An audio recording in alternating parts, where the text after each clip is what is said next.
Coming up on Jerusalem Dateline, while the IDF strikes hard in Yemen and Gaza City, the move for a Palestinian state begins at the UN. Plus, tributes to Charlie Kirk, gunned down in Utah at the age of 31 during a college speaking tour. And Jewish and Christian students gaining insights on life in Israel during a visit to the Holy Land. Plus, a recent poll reveals the battle for the minds of a younger generation. All this and more coming up on this edition of Jerusalem Dateline.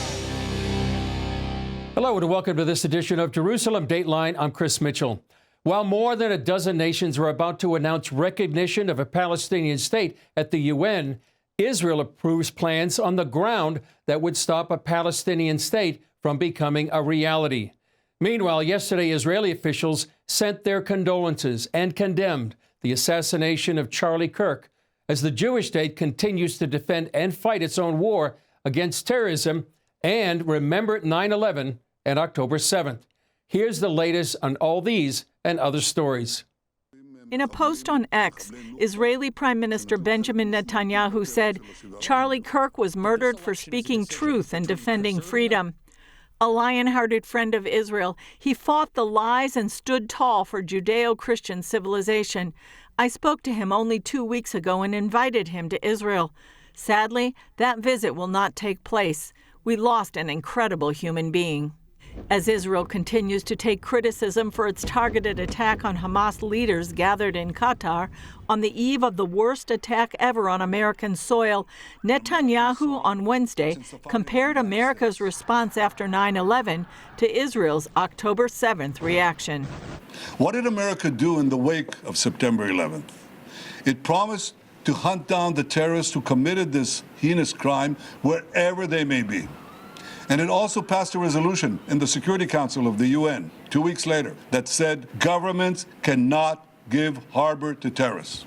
Netanyahu said Israel's strike in Qatar followed that resolution. We acted along those lines. We went after the terrorist masterminds who committed the October 7th massacre. And we did so in Qatar, which gives safe haven. It harbors terrorists. It finances Hamas. It gives its terrorist chieftains sumptuous villas. It gives them everything. He said Israel did what America did when it killed Al-Qaeda terrorists in Afghanistan and Osama bin Laden in Pakistan. And yet, various countries are condemning Israel. What did they do after America took out Osama bin Laden? Did they say, oh, what a terrible thing was done to Afghanistan or to Pakistan? No, they applauded. They should applaud Israel for standing up to these same principles and carrying them out. And I say to Qatar and all nations who harbor terrorists, you either expel them or you bring them to justice. Because if you don't, we will. National security expert Dr. Eyal Pinko of the Besa Center says even though Qatar is publicly condemning the attack, it's benefiting from the killing of Hamas leaders who were under the control of Iran. Qatar really wants to have a ceasefire because of Trump administration pressure. So now it's amazing time. You can take out all Hamas leadership. This probably will accelerate the ceasefire agreement and bringing back the hostages. And they can replace immediately the Hamas leadership that will be 100% under their control without Iranian involvement. Meanwhile, the IDF struck military targets in Yemen belonging to the Houthi regime in response to recent missile and UAV attacks launched against Israel. And in Gaza, the IDF continues to warn civilians to leave Gaza City by recorded messages, text messages, and leaflets, giving directions and including a phone number to call if Hamas is blocking their exit. Julie Stahl, CBN News, Jerusalem. Israeli Prime Minister Benjamin Netanyahu signed an agreement Thursday to build a large number of housing units just outside of Jerusalem. The move, he says, and many believe, would effectively prevent the establishment of a Palestinian state. This is a huge change, and we know there's another change here, or precisely another fulfillment of promise, not a biblical one, but a present one. We said that a Palestinian state will not be established, and indeed, a Palestinian state will not be established. At the 9/11 memorial in Israel, hundreds gathered to remember those who died in the 9/11 attacks 24 years ago. Is important for several reasons. The first one is that it's the only memorial outside of the United States that lists every single victim from that horrible day. And it also represents the strong bond between the United States and Israel. Zaluda sees a profound connection between 9/11 and October 7th. You know, in the United States, it's just because we were a Western country. In Israel, frankly, it's because we're Israel and we're Jews. The number of people that were killed on those days was horrific in both instances. U.S. Ambassador to Israel Mike Huckabee came to address the gathering and remember 9/11. We never should forget what happened to America on 9/11. As surely as Israel will never forget October the 7th of the Holocaust, this was an attack on the United States, its sovereignty, its security. It was a shock to us. Huckabee also remembered Charlie Kirk. One of the most brilliant young men I've ever known in my life. Gentle, kind. Why anyone would want to kill Charlie Kirk just shows a level of evil that makes no sense. He was not an angry man. He was not a hateful man. And Huckabee believes America needs a spiritual revival. America's got to turn to the Lord. Our only hope is a spiritual renewal and revival. Because what happened to him was not just a political calculation. It was an act of demonic evil. And all we really have to hope for is that there is a spiritual renewal in our country that will awaken people to once again treat each other with respect. That doesn't come from somebody from the outside in. It comes from the inside out. It's a soul issue. It's not a political issue. A group of American college students returned to campus this year, better prepared to counter any anti-Israel protests that might develop. That's because of how and where they spent their summer. Paul Petit brings us that story. Nicknamed the Student Intifada, the U.S. has witnessed numerous pro-Palestinian protests on college campuses since the October 7th terror attack on Israel. During that time, many of these students were considered the enemy. Somebody walked up to me, screamed at me that I was complicit in genocide, and spit on me. Uriel Appel's college classmate also became a victim of anti-Semitism. Somebody entered her room and flushed her Israel flag down the toilet, then continued to break her mezuzah, the religious scroll that we put on our doors. Tired of tolerating the intolerance, these U.S. college students chose to spend part of their summer in Israel. I would say coming here post-October 7th was a new awakening for me. While most of these students are Jewish, some are Christian. All came to be better equipped to battle anti-Israel rhetoric back home. Right now we have a group of speakers from across a few different organizations that are doing media training. This training is part of Hasbara Fellowship's student leadership mission. Active on nearly 100 U.S. college campuses, its goal is to prepare students to return to school as pro-Israel activists and leaders. You have to be able to stand up for that. I didn't necessarily know how to do that, but this organization has really taught me almost grassroots tactics, if you will, to be able to combat this. This lecture focused on helping them answer potential questions from critics with strong logic and historical accuracy. Just even hearing the different things that some of my peers have been doing on this trip really gives me a whole lot of ideas of how to go back and build coalitions with different groups and be more present online and do all of the things that, really bring the issue to the table. In the 10 days they've been here, these students have heard lectures, met officials and soldiers, and talked to Israeli hostage survivors. They've also toured Israel, including the site of the October 7th massacre. Just the sheer destruction. I've never expected to see what a grenade blast aftermath would look like. In Be'eri, the kibbutz that we went to that was persecuted on October 7th, I walked around, the playgrounds are empty. Like the silence is eerie. It was less about what I saw. When I was in Be'eri, it was the smell. The fact that there's still a putrid smell of death. The major takeaway for Joseph Moskowitz came from conversations he had with IDF soldiers. For him, they shatter protesters' accusations of Israeli genocide. When you talk to them, they say, we really are the most moral army. We risked our own lives to make it safer for civilians. And it's one thing to read that, from the chief of staff of the IDF, but it's another to hear it time and time again from people who are literally on the ground. Joseph also noted that for many protesting Israel, it can be easier to speak out if you don't have to live in it. You realize how small everything is. You really understand the security and how little time you have when rockets are fired. And even just if you've ever been here to experience a rocket, you know, Americans, we have the privilege and to never experience something like that. It's almost unthinkable to the American imagination to have to live under constant rocket fire. As these college students prepare to return for the new school year, they shared how experiencing Israel firsthand has prepared them to speak for truth and against anti-Semitism. And if they're able to say that I am able to have these conversations, I know what I'm talking about now, I feel that I can really say what I need to say, I feel that what we have done has been a success. Anti-Semitism has been around forever, and it probably will be around forever. It's just how we as Christians or people in general stand up for a community that needs to be stood up for. That kind of makes it very important. Reporting in Jerusalem for CBN News, I'm Paul Petit. A recent poll from Harvard-Harris is revealing a startling decline in American support for Israel.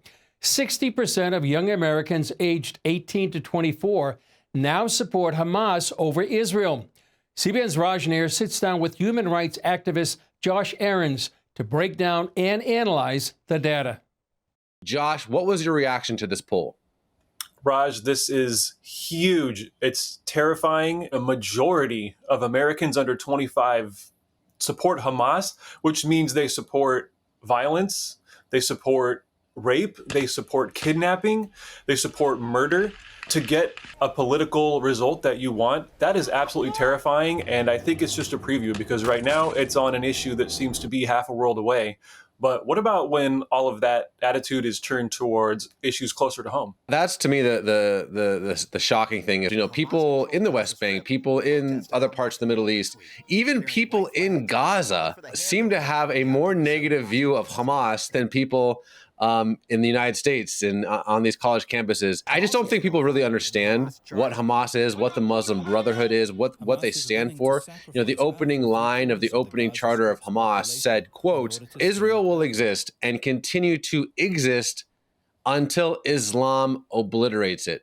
Now, if you think the Muslim Brotherhood and these organizations like Hamas will stop with the Jewish people, I think that's naive and irresponsible. It's shocking. But also another poll came out from Quinnipiac, and the Times of Israel said this about it. Let's see. 37% of Americans sympathize more with the Palestinians, while 36% favored the Israelis. The finding marked an all-time high for the Palestinians and a record low for Israelis since the poll began asking the question in 2001. So the world is turning its back against Israel. What do you make of it, Josh? I think the framework of saying that you have to have sympathy for one side or the other, or one group or the other, is already just a recipe for a false conclusion, because what's good for Palestinians is good for Israelis. And I think there are a lot of people around the world who are hoping we just keep narrow focusing on pitting each other against the other side instead of looking at who's really responsible for this conflict and who's benefiting from this conflict. Let's talk about the international community and the NGOs involved with that have made millions upon millions stolen aid money that was supposed to go to the Palestinian people that never made it. Let's talk about the corrupt media that pushes these anti-Semitic narratives that turn people against Israel and really have been used to manipulate young people in particular towards all sorts of causes that are anti-West, anti-Israel, and really anti-anything that is good for young people as they begin to build their lives. There really is a battle for the minds of young people, and they need to be aware that this anti-Semitic content that is being manipulated to use their sympathy for Palestinians doesn't actually end up helping Palestinians at all. In fact, it makes their lives worse and worse because Hamas just becomes more and more bold. There is a PR mind war campaign happening right now, and obviously Israel is losing it badly. What are maybe a couple points that you find helpful to add to this discussion, just to walk people back from the crazy town lies that are swirling around? The media takes children with health issues and then puts them up on the front page and claims that this is somehow Israel's fault is a perfect example of how Palestinian children in particular are only useful to the media when they can be used as props to demonize Israel. Because the backstory is that Hamas was elected in 2005. Israel had nothing to do with that. It was a democratic election by the Palestinian people, and they have been brutalizing the Palestinians ever since. And so you have to be able to put that back into the narrative to understand how we got to where we are today. There's nothing Israel can do to make Hamas not who they are and who they say they are. It's an extremely demonic, hateful group that is bent on destroying not only Israel and the Jewish people, but also all Christians. And so there's a war going on for the minds of young Americans, and it is to turn them against the U.S., the West, and so on. And so we're seeing that now a majority are siding with the group that stands for death, for murder, for kidnapping, for holding hostages, and doing so in order to get what they want politically. And this group is telling us that they think that that's okay, and we need to sit up and take notice and make sure we are reaching out to young people and helping them navigate really this false reality that is created by this constant anti-Semitic content that's being pushed out to them. Tributes are pouring in for Charlie Kirk, whose sudden passing shocked friends and leaders around the world. Among them, Israel's Prime Minister Benjamin Netanyahu, who called him a lion-hearted friend of Israel and praised his enduring fight for free speech. Here are some of those voices. He's a martyr for truth and freedom, and there's never been anyone who was so respected by youth. Charlie was also a man of deep, deep faith. And we take comfort in the knowledge that he is now at peace with God in heaven. Charlie was a friend. I knew him since he was probably 18 or 19. One of the most brilliant young men I've ever known in my life. Gentle, kind. Why anyone would want to kill Charlie Kirk just shows a level of evil that makes no sense. He was not an angry man. He was not a hateful man. He was gracious and loving, even to those who opposed everything he stood for. He grew up kind of air quote evangelical, right, in that evangelical household. But he ended up being kind of libertarian Christian, libertarian evangelical, if you will, to a degree. But then about 6 years ago, actually it was May of 2018, he went to Israel. He said, quote, "It changed my life." He went again a year later. And those two trips to Israel, literally, that's a quote from him. "It changed my life." You can see it. It's all over social media, and it's not AI, by the way. And why did it change his life? Because he came in contact with the real living God right there to see where Jesus walked from an archaeological standpoint. Remember, his brain is always kind of on fire, just like he's digesting all of this and realizing, because he's such an intellectually curious guy, he was like, wait a minute. I knew it before from a kind of a book perspective, but now I'm seeing it and breathing it and living it and seeing it right in front of my eyes. He says it changed his life. This right there behind me is a mural in honor of Charlie Kirk. This could be the first mural in his honor in the world, and it's here in Israel. This is how much he meant to us, because he was a champion of the Judeo-Christian alliance. He was a staunch friend of Israel, and we will never forget those that stand for the truth. So we honor his memory, and from here, we vow to stand together for the truth, because we are under attack, not just in Israel, but globally. The truth is under attack. Let's stand together and let Charlie Kirk's legacy live on.